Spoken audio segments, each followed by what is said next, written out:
O site Papareia News está em Pelotas, mais especificamente no Hospital Beneficência Portuguesa, para conversar com o presidente da instituição, Francisco José Leal Serra.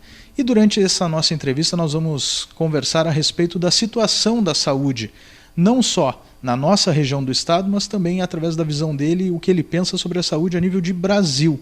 E ele que está à frente do hospital há bastante tempo e ele vai explicar para nós um pouco mais sobre essa experiência. Sr. Francisco, muito obrigado por ter nos recebido aqui no hospital para conversar com o site Papareia News.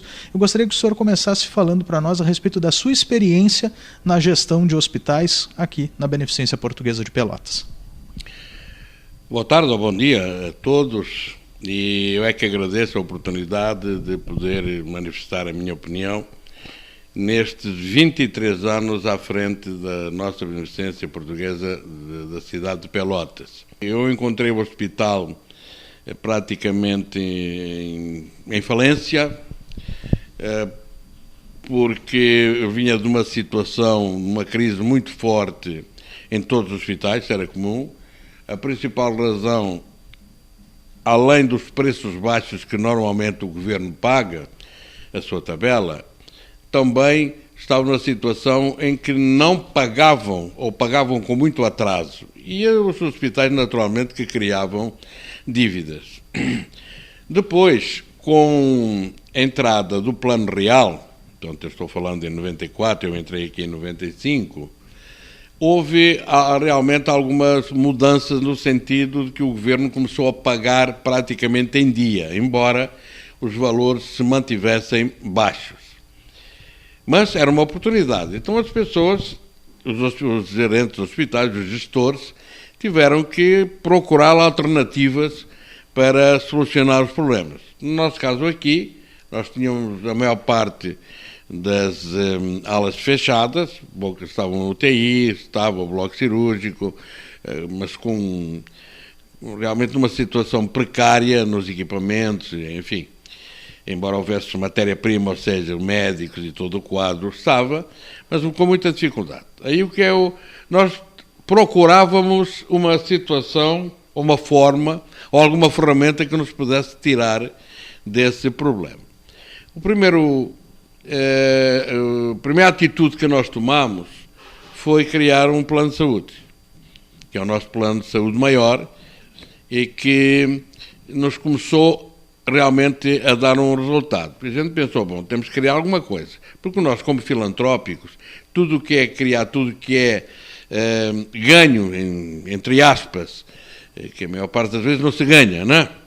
Mas, pelo menos, era um apoio que se dava para apoiar o hospital, porque você sabe, sendo filantrópico, no mínimo você tem que atender 60% da sua capacidade ao SUS e os outros 40% você pode atender particular, convênios, outros planos de saúde, e que na realidade é o que acontece, e com aquilo que se pode, eventualmente se ganha nessa parte, se cobre muitas vezes a parte do SUS. E viemos ano sobre ano e as coisas se complicaram, eram complicadas, e viemos assim praticamente 10 anos. Foi em 95, exatamente, por aí, 10 anos. Entretanto, nós fizemos algumas mudanças, trocámos administradores, etc., e começámos, digamos assim, a ter que tomar atitudes mais fortes. Por exemplo, nós fechámos áreas em que nos estavam dando prejuízo. Nós fechámos uma UTI neonatal, nós fechámos a parte maternal, portanto, gineco-obstetrícia, que nos dava grande prejuízo. Aí foi os primeiros, demitimos, naquela época, me lembro, 87 funcionários. Enfim, começámos a tomar realmente umas atitudes onde a ferida estava mais aberta, e que foi esse caso. Uma outra solução que nós tivemos foi o seguinte: claro que a gente tinha perdido a credibilidade nos fornecedores, que estavam fornecedores atrasados, médicos atrasados. Chegámos algumas vezes, o que está acontecendo hoje com o Estado, a parcelar até os próprios salários.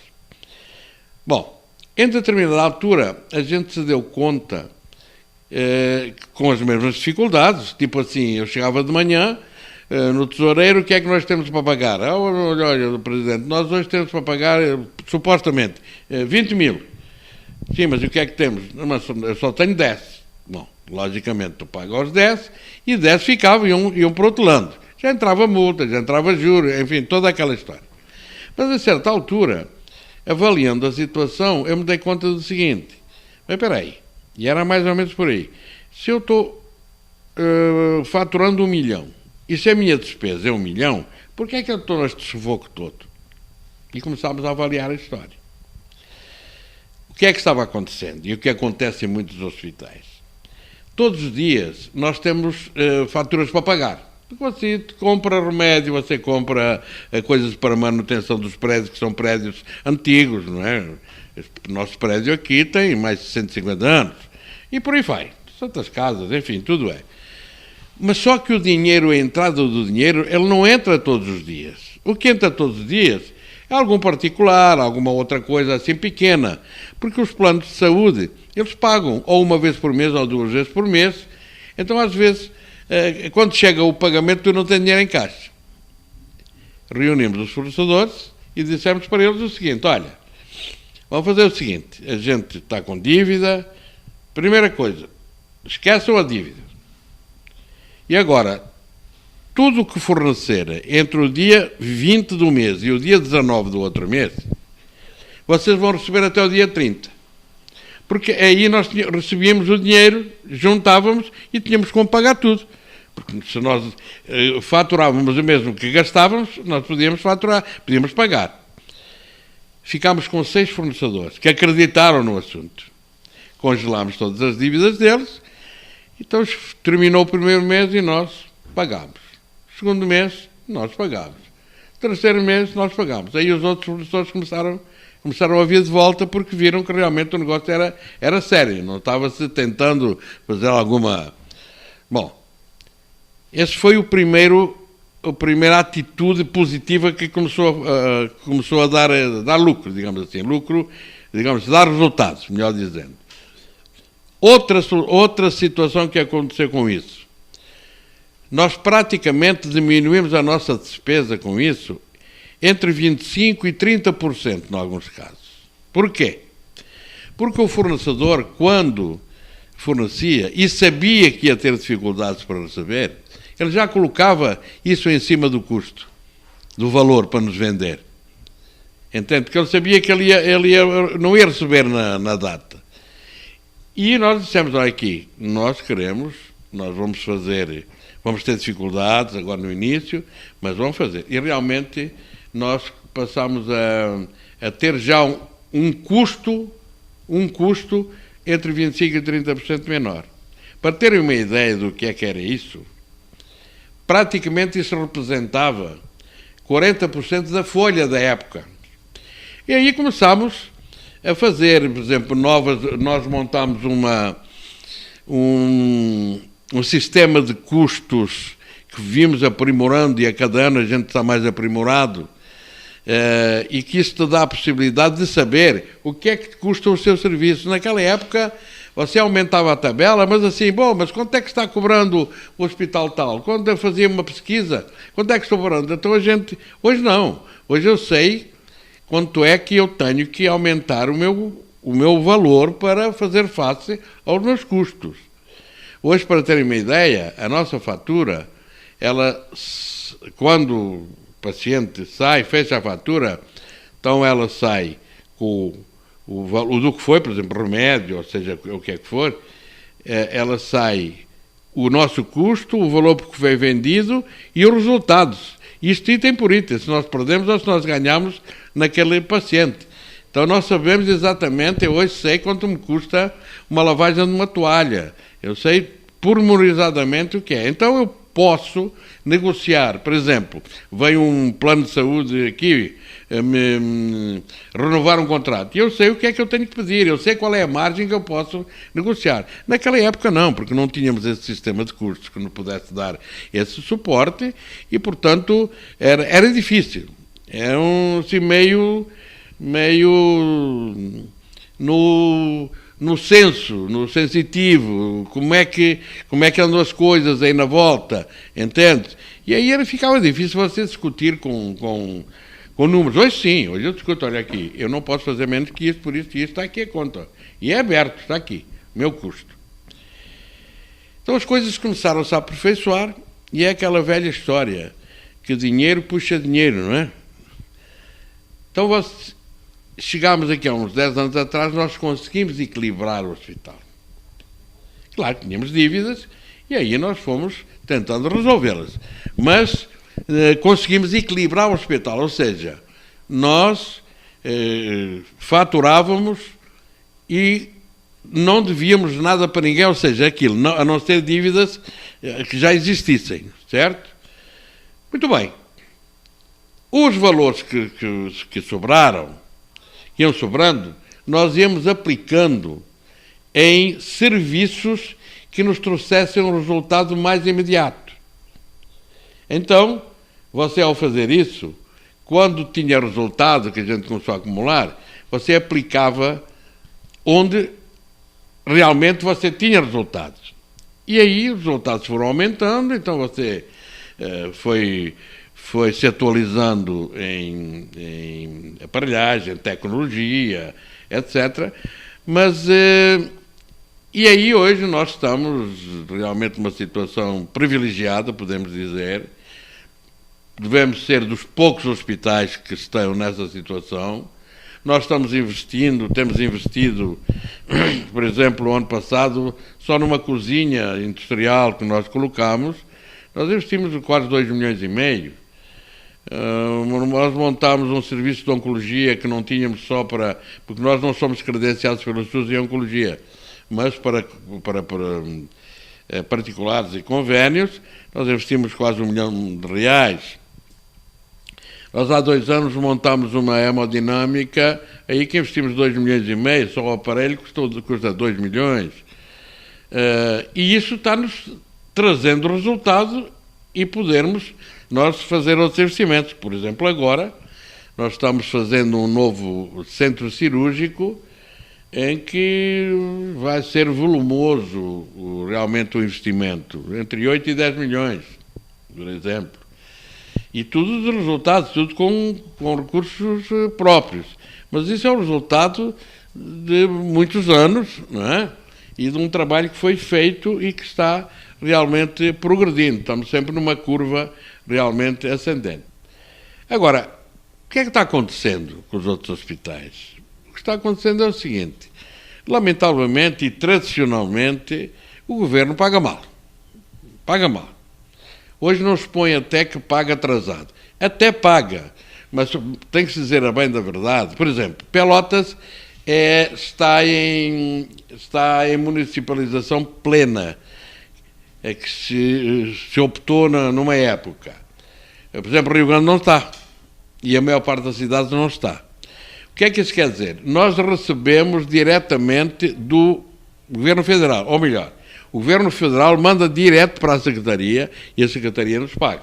Nós temos contratos firmados, enquanto quem não está em municipalização plena, o Governo vai via Estado e o Estado depois é que distribui.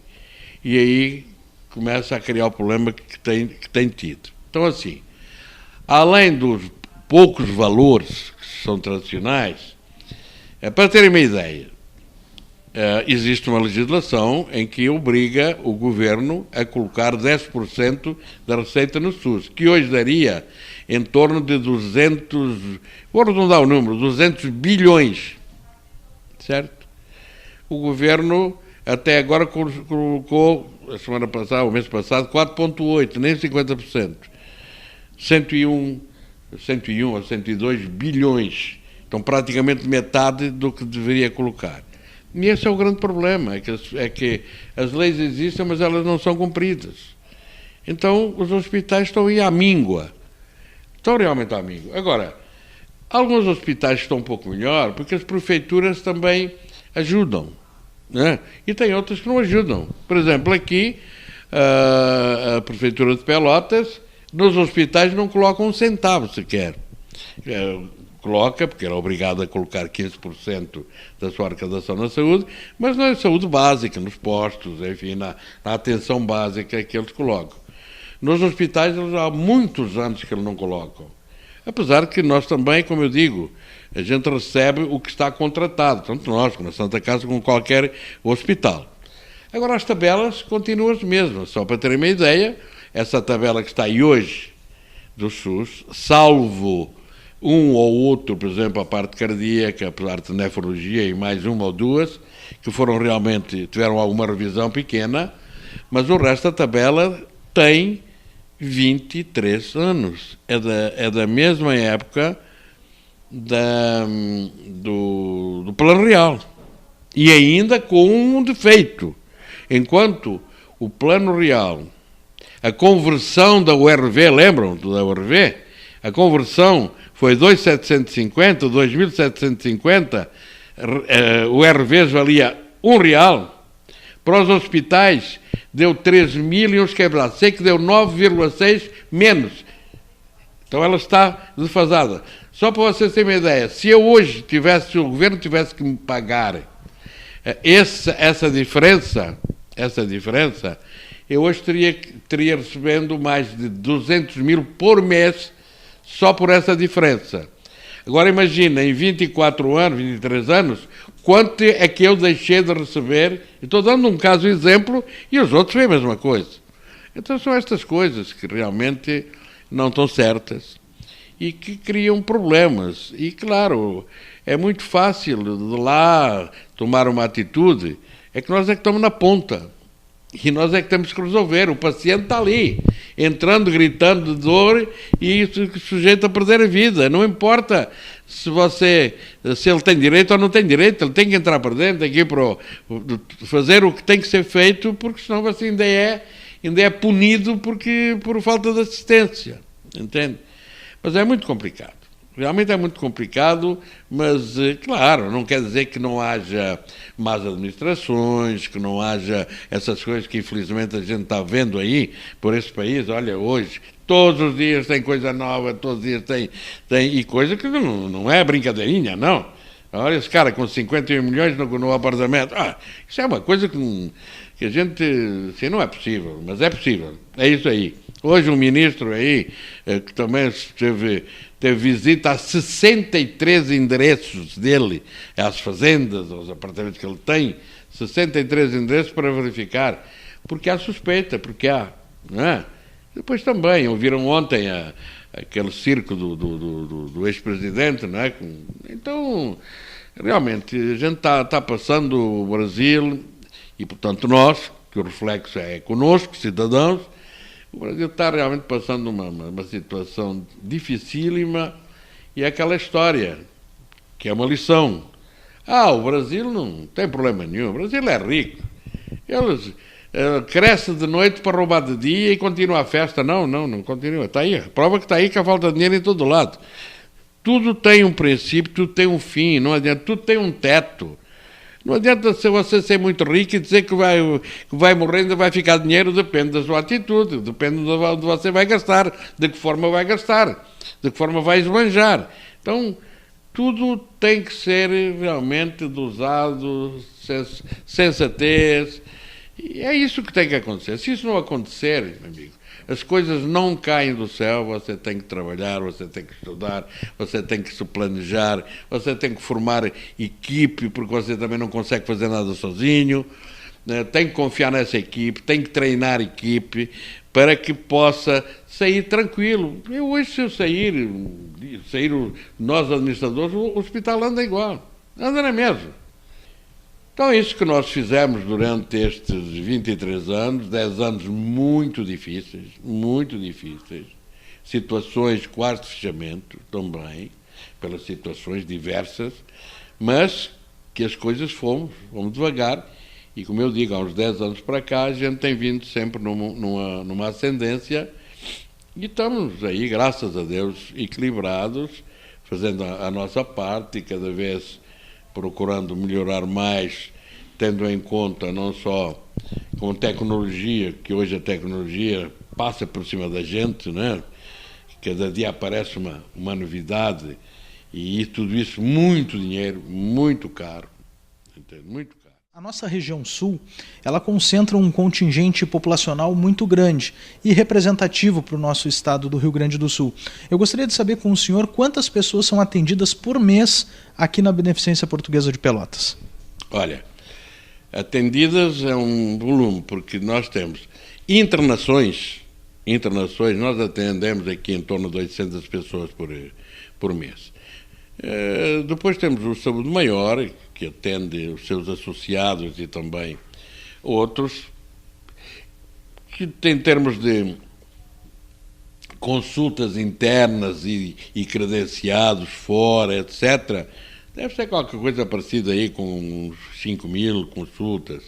Temos o nosso ambulatório aqui também, que também atende, esse não me lembro bem o número, mas temos até aí, e isso é um acordo que houve com os médicos, de gente que não tem condições, que não tem plano de saúde e que não tem condições, praticamente nós temos 30 e tantos médicos em 17 especialidades, salvo erro, que atendem por um valor módico, tipo assim, eu acho que agora até é R$100 que estão cobrando, é uma parte para o médico, uma parte para o hospital, porque tem toda a infraestrutura lá. Então, são consultas que você vai num particular, custa R$300, R$400. Assim, dados, nós estamos numa estrutura de em torno de 20.000 metros quadrados, nós temos, como eu disse,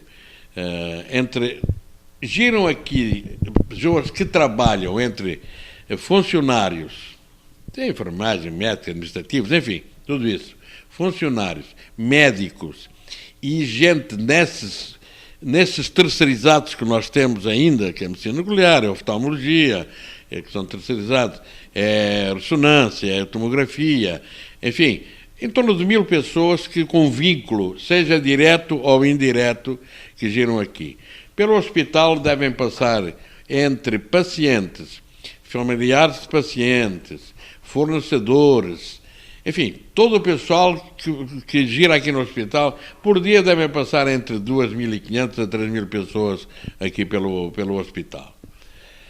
É um hospital, como eu já disse, com mais de 150 anos, salvo algumas partes recentes, que precisa de uma manutenção permanente, e nós, mensalmente, realmente é pesado, porque é antigo, então tem que ter uma manutenção sempre aturada, não é? Para poder ter qualidade, etc. Então, é um custo elevado, mas estamos aí, graças a Deus, a gente está conseguindo fazer isso. Bom, a cidade do Rio Grande atualmente registra um problema muito grande no que diz respeito ao setor da saúde, né? Pelotas, a gente não circulou bastante aqui pelo hospital, mas a gente já percebe, pelo que se viu aqui, antes da conversa com o senhor, e também pelo que se sabe do número de instituições de saúde que existem na cidade, que o problema não é tão grave para a cidade de Pelotas. Como é que o senhor enxergou o fechamento da Beneficência Portuguesa de Rio Grande?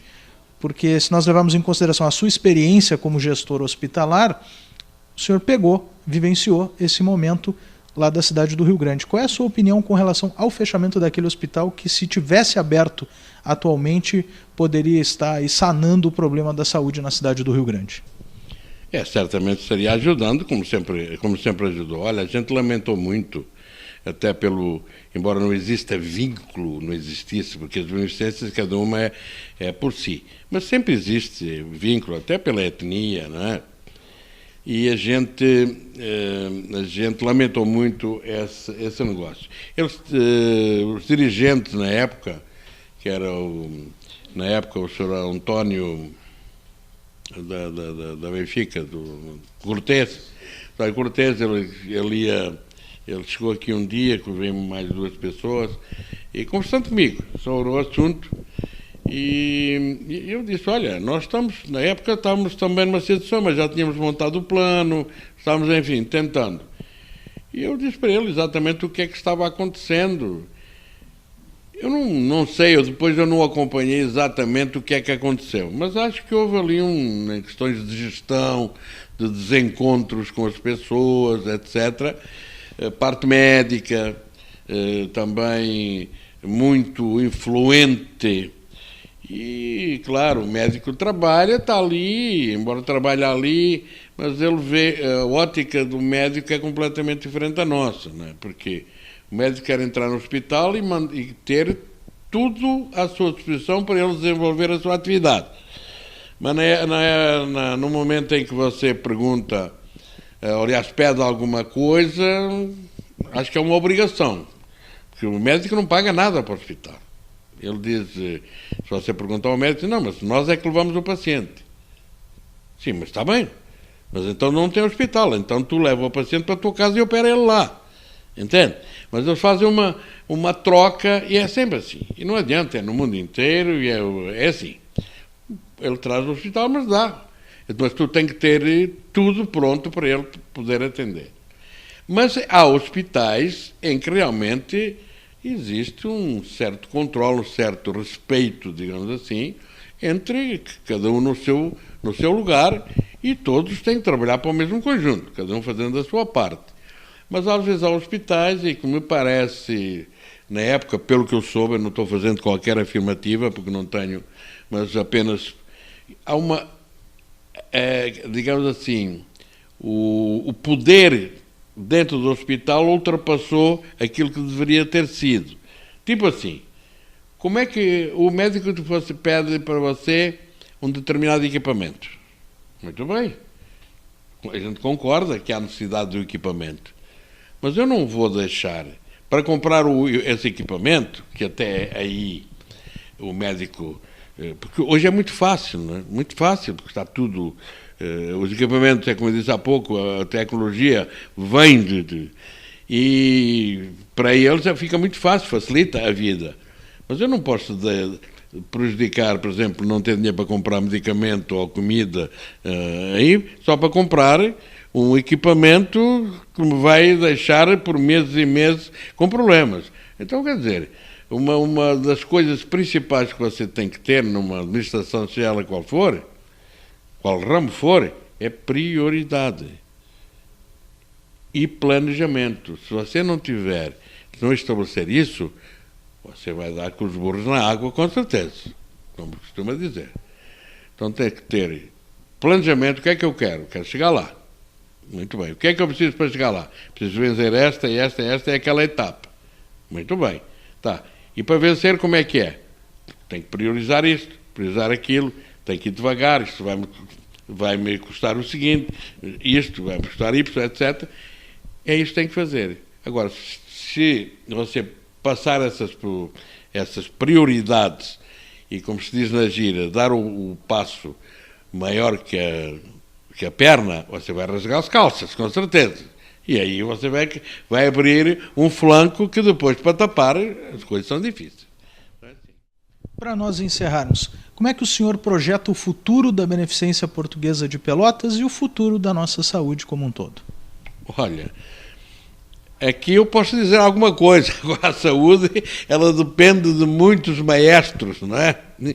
E muitos maestros, gente de uma orquestra, alguma nota vai sair fora. Então, são essas brigas que às vezes existem.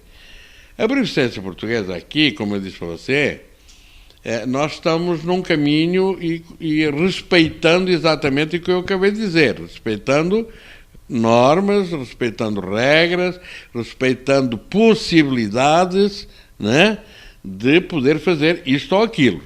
Né? Tudo é estudado na diretoria executiva, que sou eu, mais um vice-presidente e um administrador, amadurecemos o caso, estudamos e trazemos para o Conselho. Conselho de Administração, a gente dispõe, olha, é assim, assim, assim, nós estamos presentes a fazer isto. E eu vejo perguntas, tá, mas como é que tu vai fazer? Qual é a cobertura? O que é que tu pensa? Vocês já levantaram números? Qual é o projeto? Então aquilo é uma saraivada de dúvidas que as pessoas não têm obrigação de saber e que a gente tem que estar preparado para responder. Mas, na realidade, quando a gente traz para o Conselho, a gente já amadureceu, já estudou, mas sempre há uma outra opinião e de coisas que às vezes a gente não se dá conta. E já tem acontecido. Bom, se isso acontece, a gente vai, volta, vai estudar, etc, etc. Então, aqui nós estamos exatamente nesse caminho.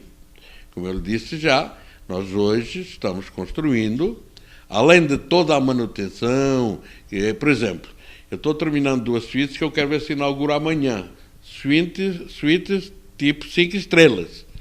Porque às vezes chega ao médico e diz assim, porque o pessoal vai ter para Porto Alegre, porque a hotelaria é assim, a hotelaria é assado e tal. Então tá. Então estão aí 2 suítes, temos vários tipos de apartamentos, 2 suítes aí top mesmo.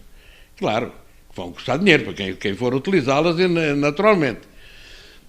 Mas está bom. Então, além dessas coisas e das inovações, aliás, da restauração que a gente tem que fazer, qualquermente tem que fechar um apartamento ou 2, porque o negócio ficou prejudicado, tem que mudar o banheiro, enfim, aquelas coisas normais. Nós temos alguma coisa. Bom, o que é que vamos fazer agora? Estamos fazendo o bloco cirúrgico. E a gente vai se preparando há tempos para juntar os valores para poder fazer o bloco cirúrgico. Aí nós fomos em julho, salvo erro, agosto, fomos a São Paulo, uma feira hospitalar, comprar os equipamentos para lá, que foram comprados, onde conseguimos valores muito mais baixos, entende? Claro que temos uma outra condição, sei lá, à vista quanto é e tal, e você negocia com isso. Já está comprado, está sendo pago, está tudo aí. Depois do bloco cirúrgico, além dessas manutenções, nós não estamos fazendo mais nada. Depois do bloco cirúrgico, vamos ver qual vai ser o comportamento, qual é a resposta que o bloco vai dar, entende? Para estabelecermos novas metas. Mas, por enquanto, hoje, o ponto é isso aí. Agora, quanto à saúde como um todo, é o que eu disse já. Enquanto o governo não se conscientizar que a saúde, eu diria assim, cumprir a Constituição, não é? Que também posso lhe dizer que isso é uma aberração que está aí. Isto não existe em país nenhum do mundo.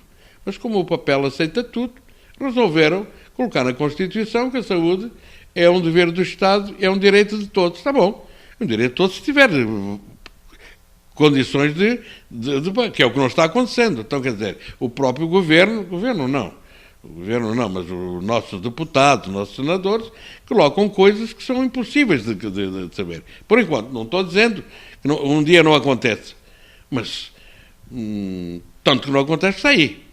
Quer dizer, você ouve, todos os dias é só ligar no noticiário e ver o que está aí por esse Brasil fora, não é? Porque não há condições.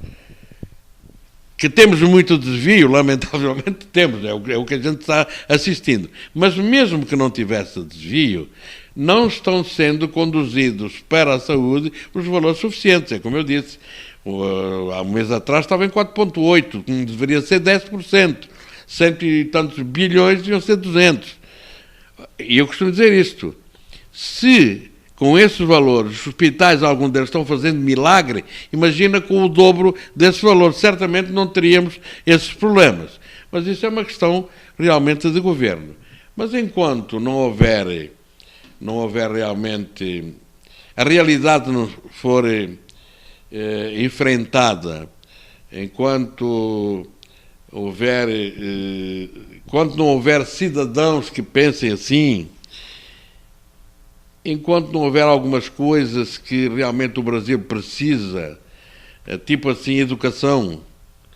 Por que é que não se dá a educação que se deveria dar, evidentemente, no Brasil? Porque a educação demora 20 anos a dar resultado. Vocês olhem para a Coreia do Sul, o que eles fizeram. Eles resolveram dar a educação durante 20 anos, vejam o que é que está acontecendo. O desenvolvimento da Coreia do Sul, o que está sendo exportado em termos de conhecimentos para os outros países. É a mesma história que numa prefeitura na questão básica, enterrar os canos para esgotos, etc., não dá voto porque está tudo escondido. Se for uma escola, etc., já muda um pouco. Então, quer dizer, há uma série de coisas. Outro erro também, na minha visão, evidentemente, o Brasil é grande, é muito grande. Fica difícil, está tudo concentrado em Brasília. Os Estados não têm autonomia. Enfim, por aí vai. Mas nós não estamos discutindo política apenas...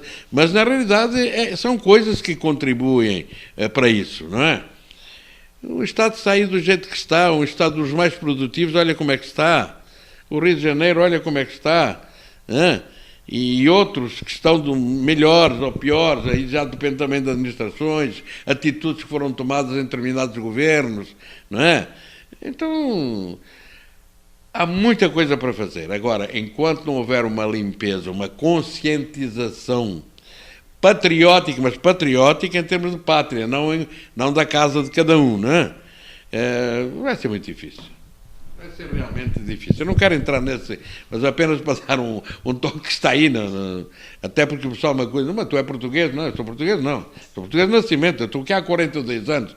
Eu tenho 73, já sou mais brasileiro que português. Já tenho também, pago os meus impostos, tenho o direito também de manifestar, digamos assim. Embora não estou ofendendo ninguém, mas estou vendo uma realidade que nos afeta aqui também. Certo? Muito bem, este foi Francisco José Leal Serra, presidente da Beneficência Portuguesa de Pelotas, falando com o site Papareia News a respeito desta experiência em administrar instituições hospitalares, conversou acerca da sua visão do estado em que se encontra a saúde no nosso estado e também no nosso país, e também falou a respeito do que projeta para o futuro desta instituição.